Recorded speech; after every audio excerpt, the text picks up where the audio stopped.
This is not a simple problem. People suffer this for their whole life without handling it. You are whatever age you are and you still don't know how to use your thought and emotion. If you see everything just the way it is, everything has immense value. Life is not a race. If life is a race, you must get to the finish line soon.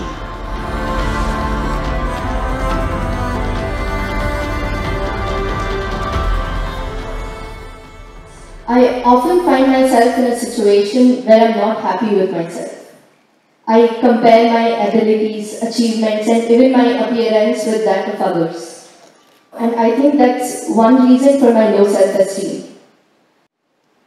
How do you think I can build up on my self-esteem and get rid of the self-hatred that I have? Well, this self-esteem, this self-confidence, all these things, unfortunately, have been sold a lot on the planet. Why do you need esteem? Why do you need esteem?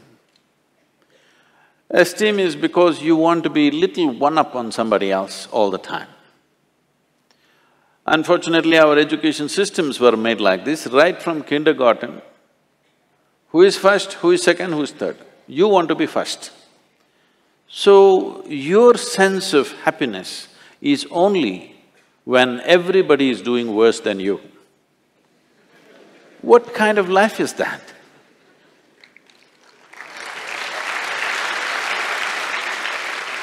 Why are we structuring our lives like this, that if everybody is doing badly, I will feel great? I think it's sickness. Hello?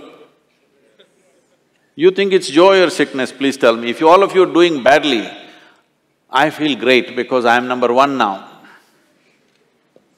No, this should go. From an early age, unfortunately, this is being imposed upon a child's mind that you have to be on top of everybody else. This is like, I want you to just imagine if this happened to other creatures. Let's say it happened to the plants and trees and animals. If an ant wants to become like an elephant, that is going to be a terrible ant-elephant, isn't it? Suppose a mango tree wants to become like a coconut tree. It will be a horrible mango tree because with one branch like this, no mangoes will come out of this. A mango tree is like this, a coconut tree is like that. That's how it should be.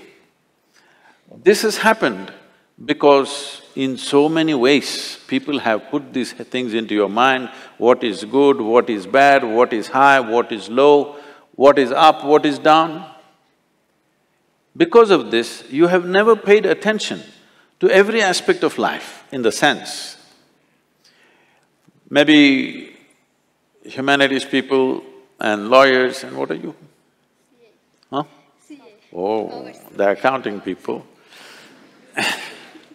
You never paid attention to these things. I spend a lot of time paying attention to all kinds of creatures, ants and grasshoppers and worms and everything. If you observe, let's say an ant, or let's pick up something little more than an ant, like a grasshopper, it's easier to see him. If you look at him carefully, whoever created this grasshopper has paid as much attention to a grasshopper as they have paid to this one. Please pay attention and see. When the source of creation has given equal attention to ant and you, who the hell are you to think an ant is a lowly creature and you are some superhuman being?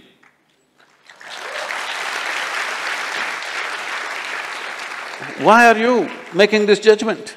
Creation has not made this judgment. You may think you're superior simply because you're in a blatant manner, you're walking on this planet, but that's not true. The fact of the matter is like this. See, if all the worms on this planet, right now if all of them die, all the worms, in about 12 to 18 months, all life on this planet will cease, everything, including you and me.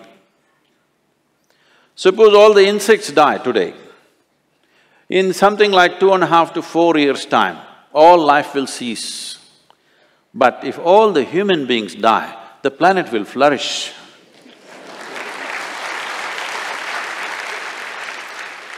Yes, we make good manure. If human beings go away, right through this building trees will grow, isn't it? Yes or no? Everything will flourish. So, who the hell is telling you that you are the most significant life? This idea that the cosmos is human-centric is a stupid idea. In this cosmos, even this solar system is a tiny speck. Tomorrow morning if the entire solar system evaporates, nobody will notice it. That's how small it is. In that tiny speck, planet Earth is a microspeck. In that microspeck, Bengaluru is a super microspeck. In that, you are a very big person with great self-esteem.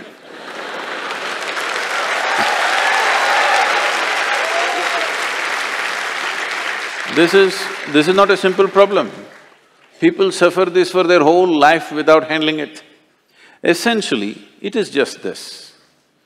You have gotten yourself into a place where most human beings are in this place, you get yourself into a place where you cannot handle your own thought process and your emotion. That's all. You meet 50, 60-year-old people, they've still not figured how to handle their thought and emotion. These are basic faculties. When the hell are you going to learn how to use your thought and emotion? Suppose you're 20 years of age and you still don't know how to use your fingers, people will say you're handicapped, isn't it? You are whatever age you are and you still don't know how to use your thought and emotion, are you handicapped too? Hello? Are you or are you not? You are, you're crippling yourself. Why has this happened? Is simply because you have made unnatural divisions in the existence, which don't exist anywhere else except in human mind. Yes? Nowhere else does it exist except in human mind. Because you're a little girl, can I call you a little girl? Yes, you can. I'm telling you the boys, she's not a little girl for me, she's a little girl. When my daughter was growing up, she grew up with me traveling all over the place. When she was 3.5 months of age, she's traveling with me alone.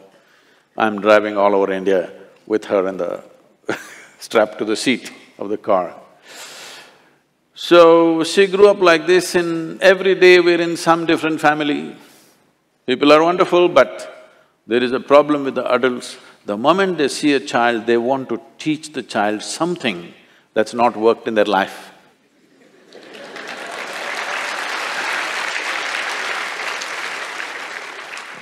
You should see, this urge is so compulsive. The moment they see a child, they have to teach. They have to teach.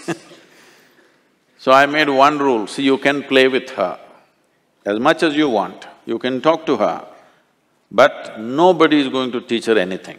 But Sadhguru, she won't learn anything, ABC at least 1, 2, 3. I said, no 1, 2, 3. Then they said, she won't know how to count even her fingers. I don't care.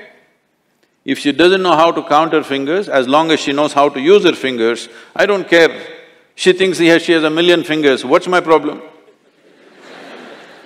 But they want to teach 1, 2, 3, ABC, Mary had a little lamb. I said, I don't care whether Mary had a lamb or no lamb. You're not going to teach her anything. So nobody taught her anything. She's all ears, everybody treated… because if you have nothing to teach, you have to treat somebody like your equal. So she grew up. By the time she's 2.5, 3 years of age, she can speak in terms of remembering about 700 to 800 names, all adults. She thinks they're all her friends because everybody spoke to her like she's an adult.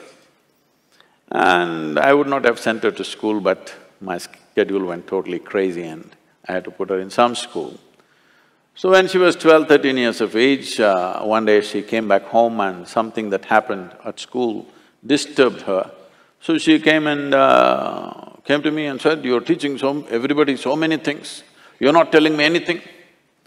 I said, see, I don't do it unsolicited. Now that you've come, just sit down. This is all you have to know. Never look up to anybody. She looked at me like this, what about you, kind of thing. I said, especially me, because the moment you look up to me, you will miss it completely. If you look at me just the way I am, there is a lot of value to it. If you look up to me, what will you do? Probably take my picture and nail it to your wall, like you nailed so many people who are of value in this world. You just look at me for what I am, don't look up to me, and never look down on anybody. This is all. Never look up to anything, never look down on anything. If you see everything just the way it is, everything has immense value. Everybody has a place and value to their life, isn't it? Every creature has value. Because we did not realize that, how many things we have destroyed in this world. Simply because we think this is valuable, this is not valuable. There is nothing here that is not valuable, everything has its value. Maybe you're not able to see it. So don't set yourself up like this, you versus the rest of the world. It's a bad competition to get into. You want to be number one on this planet. It's a horrible place. Everybody below you and you up. Is it a good place to be? I think it's a sick place. This attitude of wanting to be ahead of somebody needs to go. Well, for fun in a game or something you compete, that's different. Life is not a competition, life is not a race. If life is a race, you must get to the finish line soon. If you think life is a race, you must be at the finish line today, I can tell you how. You want to go there? No. This is not a race. This is a tremendous privilege that we have come as human beings. This means our ability to experience life is of a much larger proportion than any other creature on this planet. That is the significance of who we are, yes? We can experience life in many more vivid ways than how an ant can experience, how a grasshopper can experience, how somebody else can experience. This is our privilege. Instead of experiencing life, we are trying to win the race. If you win the race, you should be in the crematorium today.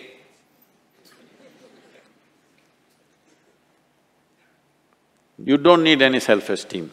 In this culture, if you don't know this, there may be people with names like this. There will be one Ramadas, one Krishna Das, one whatever. What this means is people are consciously taking the name of being a slave. Because a joyful, willing slave is a tremendous human being. Only somebody who's been enslaved by somebody is a different matter. But willingly, I'm willing to do whatever is needed in this world, is a wonderful slave, isn't it? I'm one.